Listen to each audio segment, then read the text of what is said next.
Olá, seja bem-vindo ao nosso vídeo. Hoje vamos explicar de forma clara e aplicada como usamos as integrais numéricas para analisar a potência de módulos solares em uma fábrica. Vamos mostrar como a engenharia elétrica mede o desempenho do módulo e como a engenharia de produção utiliza esses dados para tomar decisões sobre qualidade, tempo de teste, produtividade e custos. Nosso objetivo é fazer você entender toda a jornada, desde a curva de 1 a 5 até a escolha da melhor política de teste. Vamos começar. Bom, agora que já introduzimos o tema, vamos entender este gráfico fundamental para todo o processo, a curva I5 de um módulo solar. Bom, no eixo horizontal temos a tensão, medida em volts, no eixo vertical temos a corrente, medida em amperes. A curva mostra como o módulo reage quando variamos a tensão aplicada. Repara que quando a tensão está em zero, a corrente é máxima, ou seja, é um comportamento esperado para quando o painel solar está funcionando em curto-circuito. Conforme a tensão aumenta, a corrente começa a diminuir de forma suave, ou seja, de forma decaindo, até chegar a zero, que é a condição do circuito aberto. Esse tipo de formato ele é característico da curva I5, e a partir dele a gente consegue avaliar o desempenho elétrico do módulo. Aqui no gráfico a gente também tem que destacar um ponto muito importante, que é o ponto de máxima potência, que está sendo marcado pelo ponto vermelho. Ele representa o ponto onde o módulo entrega o maior valor de potência possível, que basicamente é a multiplicação entre a tensão e a corrente naquele instante. E daqui para frente, é necessário que a gente compreenda como essa curva é essencial e como é o comportamento dela, porque é a partir disso que a gente consegue fazer a integração numérica, a análise de energia, a comparação de métodos e a avaliação da qualidade do lote. Depois de medirmos a tensão e a corrente, geramos uma tabela com diversos pontos ao longo do tempo. E para cada ponto, calculamos a potência em função do tempo. A energia total do ensaio é a área sob o gráfico de potência. E como nós não conseguimos medir de forma contínua ou precisa essa área, nós utilizamos métodos numéricos para aproximar cada vez mais. Essa energia total é um indicador que será usado tanto na engenharia elétrica quanto também na engenharia de produção. Os dados do teste são coletados por um traçador corrente-tensão, que é um equipamento específico para medir o comportamento elétrico do módulo solar. Ele aplica diferentes tensões no módulo e registra de forma muito rápida os valores correspondentes de corrente. No final, ele gera a curva corrente-tensão e também os dados brutos, que usamos para calcular a potência ao longo do tempo. Para que esses dados sejam confiáveis, precisamos garantir que o tempo entre uma medição e outra seja constante. Isso é importante porque a integral que vamos calcular depende diretamente desse intervalo, sempre ser igual. Também é essencial que os sinais de tensão e corrente sejam sincronizados, ou seja, que a tensão medida naquele instante corresponda exatamente à corrente medida no mesmo instante. Se houver qualquer atraso entre esses valores, os cálculos de potência ficam distorcidos. Outro ponto é a filtragem de ruído. No processo de medição, podem aparecer valores muito diferentes do padrão por causa de interferências elétricas, variações bruscas ou até pequenas falhas no sensor. Esses pontos fora de curva não representam o comportamento real do módulo. Por isso fazemos uma filtragem automática, removendo esses ruídos para que a energia calculada seja fiel ao que o módulo realmente entregou. Agora que a gente já entendeu como os dados de potência são obtidos, precisamos transformar esses pontos em energia. Para isso, nós utilizamos o método da integração numérica. São três os principais: Riemann, Trapézio e Simpson. Começando pelo método de Riemann, a gente vê na imagem e a gente aprendeu em sala de aula que ele divide a área do gráfico em diversos retângulos. E aí ele vai utilizar, nesse caso, somente um valor de potência para uma faixa de tempo. Isso nos ajuda a entender a área sob o gráfico, mas ao mesmo tempo cria aproximações mais grosseiras, porque nitidamente os retângulos não acompanham exatamente a curva do gráfico. No segundo gráfico, nós utilizamos o método do trapézio. Diferente de Riemann, que utiliza retângulos, o método do trapézio utiliza trapézios para dividir a área sob o gráfico. E visualmente a gente consegue perceber que ele acompanha muito melhor a curva do gráfico. Isso nos aproxima de um valor real e reduz os erros. No terceiro gráfico, nós vemos o método de Simpson. Diferente dos anteriores, ele utiliza pequenas curvas suaves para aproximar trechos da função. Esse método é ótimo e muito utilizado quando a curva do gráfico tem variações mais acentuadas, porque nitidamente ele consegue acompanhar muito melhor essas variações. Em resumo, os três métodos querem representar a mesma área, que é a energia. Nesse caso, o método do trapézio acaba sendo mais vantajoso, porque ele oferece um maior nível de precisão com um menor nível de esforço computacional. Ao medirmos e calcularmos a energia de cada módulo usando o método de integração, conseguimos analisar o lote inteiro de forma mais inteligente e mais eficiente. Primeiro, reunimos esses dados, esses valores, e calculamos duas coisas importantes. A primeira, que é o desempenho típico do lote, e a segunda, que é o desvio padrão, que representa o quanto os módulos ali estão variando entre si. Com isso, conseguimos analisar se a energia desses módulos estão dentro do limite, que é uma faixa aceitável ali que o próprio processo produtivo determina, ou se estão ali fora do aceitável e fora do que foi determinado. De tal forma que, se os módulos apresentarem uma energia dentro do limite ou próximo da média, significa que o processo está estável. Agora, se muitos módulos apresentarem um desvio padrão alto, ou seja, se estão variando muito ali entre si, significa que tem algum problema no processo produtivo. Seja ele ou calibração de equipamento, ou algum parâmetro no processo mesmo produtivo, ou alguma falha ali humana, algo do tipo, e nós temos que reprogramar esses testes para poder analisar a causa raiz, de tal forma que conseguimos investigar e reunir a equipe para corrigir esse problema de forma mais rápida. Depois que analisamos a energia de cada módulo e entendemos se o lote está estável ou não, precisamos lembrar que essa energia só existe porque antes fizemos a integração da potência ao longo do tempo. E é justamente aí que entra um ponto importante do ponto de vista da engenharia elétrica, a quantidade de pontos coletados durante o teste. No teste elétrico, o traçador corrente-tensão registra tensão em corrente dezenas ou até centenas de vezes por segundo. Só que quanto mais pontos nós coletamos, mais detalhado fica o formato da curva de potência e, consequentemente, mais precisa fica a energia calculada pela integral.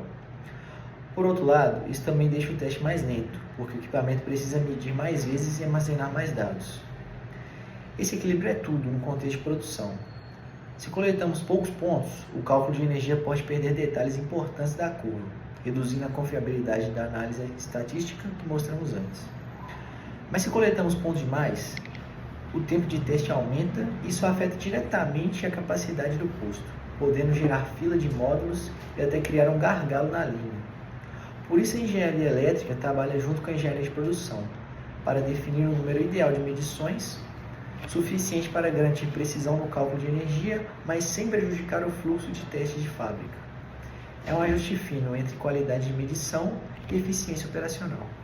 Essas decisões sobre quantos pontos medir e quanto tempo o traçador leva para registrar a curva têm impacto direto aqui na produção.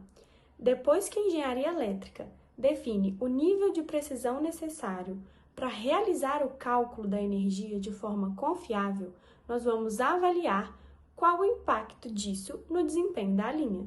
Na prática, nós analisamos três importantes indicadores: tempo de ciclo, takt time e gargalos. É importante salientar que o posto de teste ele precisa acompanhar o ritmo da fábrica. Se o teste demora demais porque nós estamos coletando pontos em excesso ou uma política de teste muito detalhada, esse posto de teste ele vai se tornar um gargalo da operação. Ao mesmo tempo, se a gente reduz muito essa quantidade de medições e simplifica muito o processo, o nosso processo ele perde confiabilidade, ele vai exigir mais retrabalho porque vai diminuir a precisão do resultado. O equilíbrio na precisão das medições e o tempo de ciclo também impacta diretamente em outro fator importante no processo produtivo, que é o custo do teste. Cada vez que o traçador corrente versus tensão executa um ensaio completo, ele consome energia elétrica, necessitando dessa energia para realizar essas operações, para gerar gráfico, entre outros fatores. Por isso, avaliamos diferentes políticas de teste de cada ensaio, que variam justamente no nível de medições e no nível de detalhamento ali de cada ensaio, para melhor avaliar qual que se encaixa perfeitamente na situação. A primeira é a política rápida. Ela mede menos pontos, faz o teste mais rápido e consome menos energia. O custo operacional é baixo, mas também, consequentemente, a precisão diminui, o que aumenta o risco de liberar módulos com desempenho incerto. A segunda é a política padrão, que busca um equilíbrio. Ela faz um número intermediário ali de medições, garantindo uma boa precisão, sem tornar o processo lento. É uma política que geralmente apresenta o melhor custo-benefício para manter o fluxo de produção estável. Temos também a política detalhada, que mede muitos pontos e gera a curva mais precisa possível. Essa política, ela deixa uma precisão maior, gera menos erro na análise elétrica, mas, por outro lado, deixa muito a desejar em relação ao tempo do ensaio e também por ser muito mais caro. Quando comparamos essas políticas de teste, não analisamos especificamente o custo do teste em si, mas o custo total da produção no geral. Conseguimos analisar quanto de retrabalho, se é um risco ali liberar lotes fora da especificação, o que está afetando ali na produtividade da linha, entre outros fatores. A ideia é encontrar uma política que se adeque e esteja melhor ali dentro para não atrapalhar o ritmo ideal da fábrica. Agora que já entendemos como os métodos de integração funcionam e como a precisão do teste impacta no processo produtivo, vamos mostrar um exemplo real aplicado a um lote de módulos. Aqui no estudo de caso, medimos a curva de tensão e a corrente de cada módulo em duas condições. Uma condição ideal, com uma boa irradiância, e uma condição menos favorável, com uma temperatura mais alta. A partir dessas medições, calculamos a potência ao longo do tempo e aplicamos os métodos de integrações que foram falados para obter energia de cada módulo. Isso permitiu avaliar como cada condição influencia diretamente o desempenho elétrico das placas. Quando comparamos os módulos testados nas duas condições, observamos que a variação na irradiância e na temperatura modificou não só a forma da curva, mas também a área sobre ela, que é a energia. Com isso, conseguimos ver a forma prática como os métodos numéricos diferem entre si. O método de Riemann apresentou maiores diferenças. O trapézio ficou bem próximo do valor real, e o Simpson se mostrou mais preciso na região onde a curva mudava de formato rapidamente. Essa análise elétrica é fundamental porque mostra que não estamos apenas calculando números, mas avaliando como o módulo realmente se comporta no campo. Quando nós juntamos todas as análises, nós podemos perceber que existe um ponto de equilíbrio entre precisão e eficiência. Nesse cenário, a política padrão foi que apresentou os melhores resultados, porque ela consegue garantir a confiabilidade no cálculo da energia sem criar gargalos no posto de teste. Ou seja, ela consegue equilibrar os 4 principais fatores que nós vimos no nosso trabalho: qualidade, energia, tempo e custo. Além disso, para mantermos o processo estável e seguro ao longo do tempo, é fundamental registrarmos as condições ambientais do teste, calibrar os equipamentos e padronizar o modo de coleta dos dados. Dessa forma, nós garantimos que a análise elétrica e o fluxo produtivo trabalhem juntos, entregando módulos mais consistentes e seguros.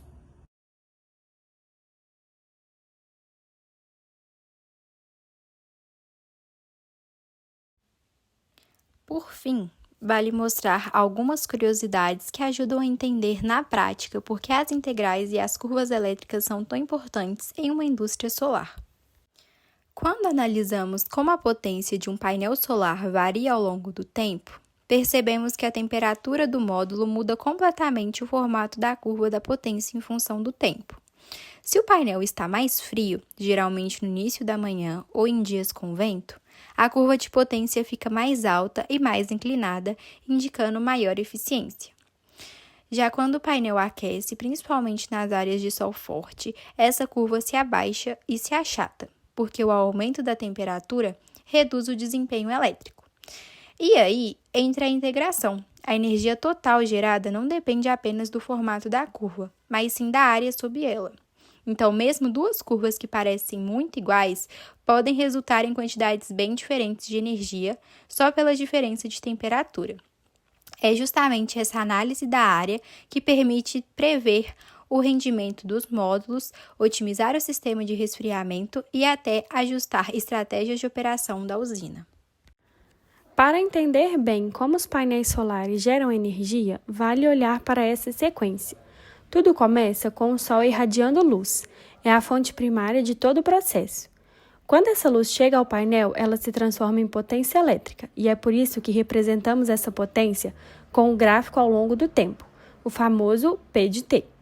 Cada ponto dessa curva mostra quanta potência o painel está entregando em cada instante, mas potência sozinha não nos diz quanta energia realmente foi produzida. Para descobrir esse valor total, entramos na etapa seguinte da imagem. Aplicamos a integral sobre essa curva, representada como integral de P de T dt. A integral funciona como uma soma contínua de todos os pequenos pedaços de potência ao longo do tempo. É como se pegássemos cada instante do dia, somássemos tudo e encontrássemos o total de energia gerada. Com esse resultado integrado, chegamos ao painel novamente, agora entendendo seu desempenho real, e seguimos para a última parte da imagem, o armazenamento. A energia integrada é justamente o que pode ser enviada para baterias, utilizada em cargas ou contabilizada no sistema. Sem a integral, teríamos apenas números soltos. Com ela, conseguimos medir de forma precisa o que realmente foi produzido. Uma curiosidade muito importante é que o uso de integrais em energia solar não começou nas usinas que vemos hoje, mas sim no espaço. Lá nos anos 1960, durante a corrida espacial, engenheiros precisavam prever com muita precisão quanta energia um painel solar produziria em órbita. A tecnologia era limitada. Eles não tinham computadores capazes de calcular gráficos rapidamente. Por isso, como mostra a imagem, muitas previsões eram feitas literalmente à mão, usando régua de cálculo mecânicas, ferramentas analógicas usadas para estimar integrais e operações matemáticas completas. Ao lado, vemos os painéis solares dos satélites, que precisavam funcionar perfeitamente, porque eram a única fonte de energia no espaço. Para saber se um satélite teria energia suficiente para operar, os engenheiros integravam a curva de potência ao longo do tempo, quase da mesma forma que fazemos hoje no computador. Hoje faremos esses mesmos cálculos em milésimos de segundos e com muito mais precisão. Mas o princípio mostrado aqui continua exatamente o mesmo: medir potência, integrar no tempo e prever quanta energia será produzida. Quando olhamos um painel solar apenas por fora, muitas vezes tudo parece normal. O vidro está limpo, a moldura intacta e nenhum dano é visível. Mas na prática, alguns defeitos são tão pequenos que não aparecem na inspeção visual, como microfissuras e delaminações internas. E é aí que a integral de potência se torna uma ferramenta poderosa. A imagem mostra isso de forma clara. Primeiro vemos o módulo funcionando normalmente, depois ao lado um módulo com microfissuras, que olho nu pode até parecer idêntico, mas internamente ele se comporta de maneira diferente. Quando comparamos as curvas corrente-tensão desses dois módulos, o defeito altera levemente o formato da curva, principalmente na região de máxima potência. O módulo danificado ainda funciona, ainda gera corrente, mas sua curva não tem o mesmo desempenho. E a diferença mais importante aparece na última parte da imagem, a área sobre a curva, que representa a energia integrada. O módulo com defeito apresenta uma área menor, ou seja, mesmo que o painel passe nos testes visuais, a energia total entregue ao longo do tempo é menor do que o esperado. Por isso, em muitas fábricas, usam essa energia integrada como critério final de qualidade. Ela funciona como detector matemático de falhas.